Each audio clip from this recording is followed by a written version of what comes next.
তো আমরা দীঘায় যাওয়ার জন্য রেডি হয়ে গেছিলাম 10:30টার সময় রাত। আমাদের বাস ছিল হচ্ছে 12টায়। আমরা বাসে করে ফ্যামিলি ট্যুরে যাব। তো এখন আমাদের সকলের ব্যাগ ট্যাগ গুছানো হয়ে গিয়েছে। তো এই হচ্ছে আমাদের ব্যাগ। আমরা যে অনেকজন মেয়ে জন্য এতগুলো। তো নেক্সট আমরা চলে গেছিলাম টোটো করে বাসের উদ্দেশ্যে। যেহেতু আমাদের বাসটা ছিল কল্যাণী রোডে, আমাদের বাড়ি থেকে অনেকটা দূরে। তো তারপর দেখুন আমার দিদির ছেলে, ও কন্ডাক্টরি করবে। তো তারপর আমাদের বাসের ভিতরটা দেখুন, এটা হচ্ছে আমাদের বাসের ভিতর। এখানে আমরা 2 তলা বাসে গেছিলাম। তো এখানে একটা সুবিধা হচ্ছে আমরা শুয়েও যেতে পারবো প্লাস বসেও যেতে পারবো। রাতটা ঘুমিয়ে, ঘুমিয়ে কাটানো যাবে। তো যেহেতু আমাদের বাস হচ্ছে 12টায়, তো আমরা রাস্তায় একটু হাঁটাহাঁটি করছিলাম। কত সুন্দর দৃশ্য দেখুন রাস্তায়। বাসে বসে কী লাভ। তো তারপর আমাদের বাস ছেড়েছিল হচ্ছে রাত 12:30টার দিকে।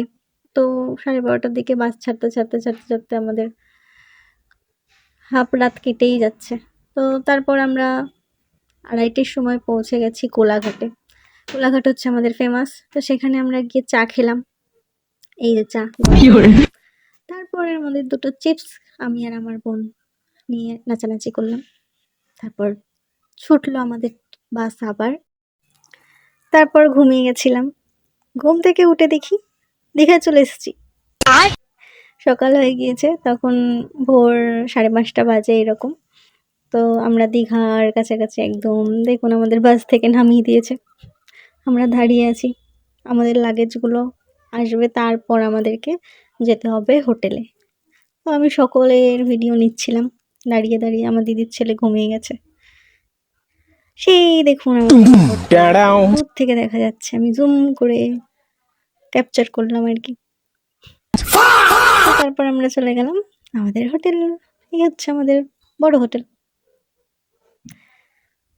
তো তারপর আমরা দাঁড়িয়ে রয়েছি, আমাদের রুমগুলো দেবে, তারপর আমরা ফ্রেশ হব। তো যেহেতু আমাদের রুম দিতে দেরি আছে, তাই আমরা চলে গেলাম সমুদ্রে। এখানে আমরা হেঁটে হেঁটে যাচ্ছি, সেই যে দূরে সমুদ্র।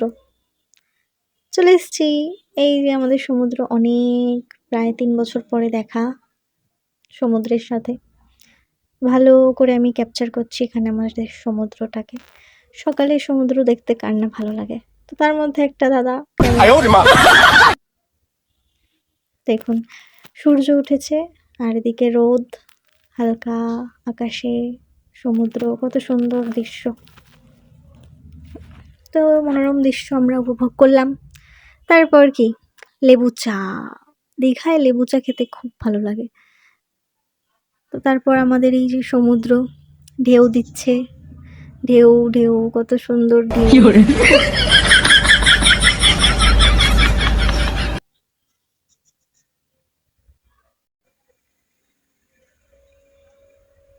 সেদিনকে ভালোই ঢেউ আসছিল সকাল সকাল, মনটাও ভালো হয়ে গেছে। তারপর আমাদের একটু সমুদ্রের সঙ্গে খেলা। এই যে আমরা পায়ের মধ্যে সমুদ্রকে নিচ্ছি। তো তারপর এখানে আমরা সকলে দাঁড়িয়ে রয়েছি।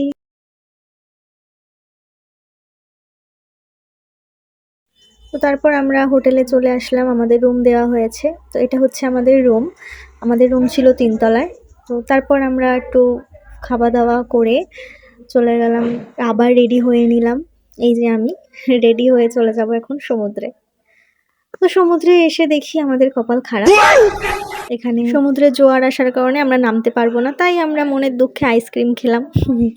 তারপর সারাদিন হোটেলেই কেটে গেল, ঘুম টুম দিয়ে আমরা চলে গেলাম ঢেউ সাগরে। দীঘায় ঢেউ সাগরটা খুবই সুন্দর একটা জায়গা। তো এখানে এই যে দেখুন আমরা সবাই আছি।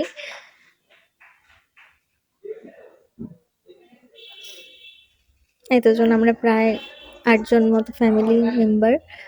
এই যে আমি, তো সবাই এই যে আমরা হাঁটছি জোরে জোরে। যেহেতু আমরা গেছিলাম 7:30টার দিকে, তো ঢেউ সাগরটা অফ হয়ে যায় 8টা 8:30টার মধ্যে, তাই জন্য আমরা তাড়াতাড়ি করে হেঁটে হেঁটে যাচ্ছি।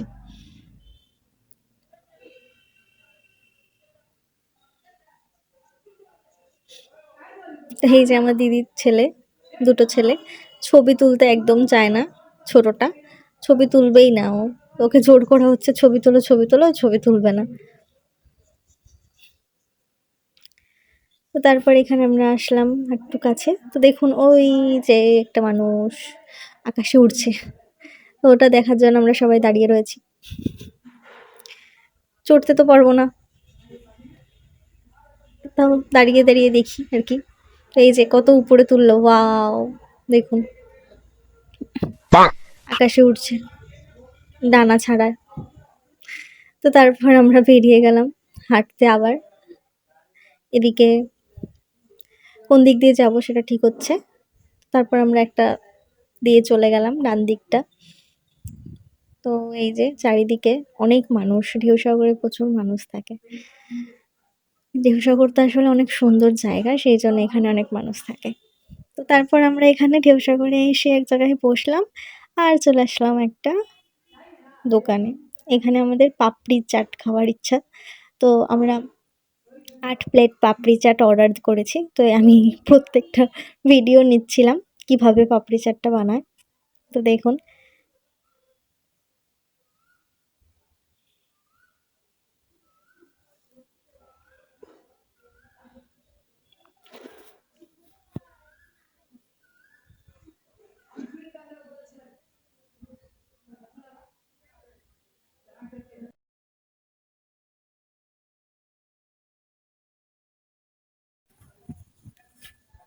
অলমোস্ট আমাদের পাপড়ি চাট বানানো ডান।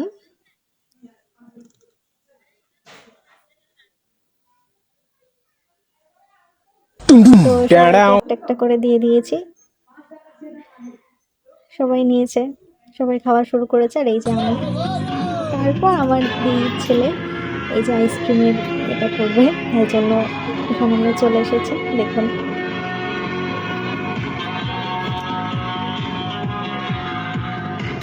দেখতে বেশ মজাই লাগে।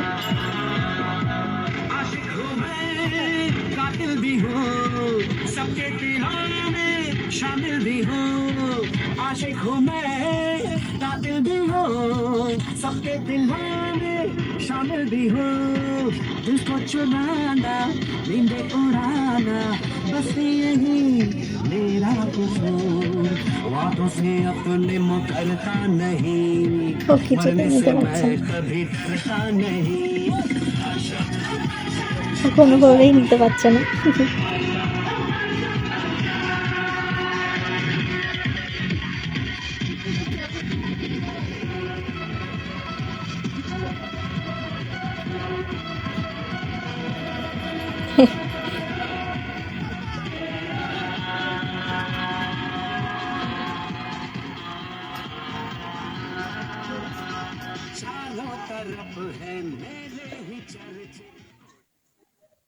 বাইগান কমপ্লিট। তো তারপর আমার চলে আসলাম, আমরা সবাই যেখানে বসেছিল সেখানে। তো এই যে আমার দিদির ছোট ছেলেটা, ও এখন লাফালাফি করছে আর আশেপাশে সবাই ওকে দেখছে, এত দুষ্টু। ও একা একা ঘুরবে, একা একা।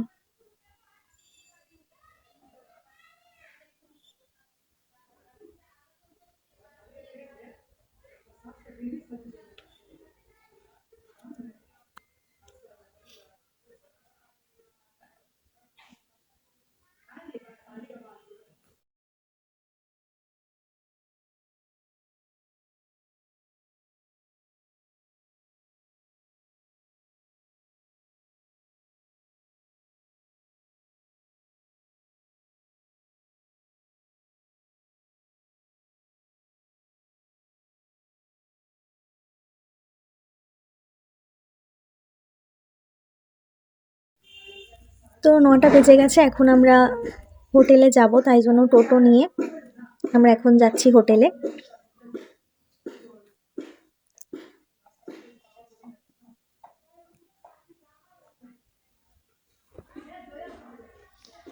দাঁড়িয়ে আছে। তো তারপর এখান থেকে আমরা দেখে নিলাম হচ্ছে জগন্নাথ মন্দির।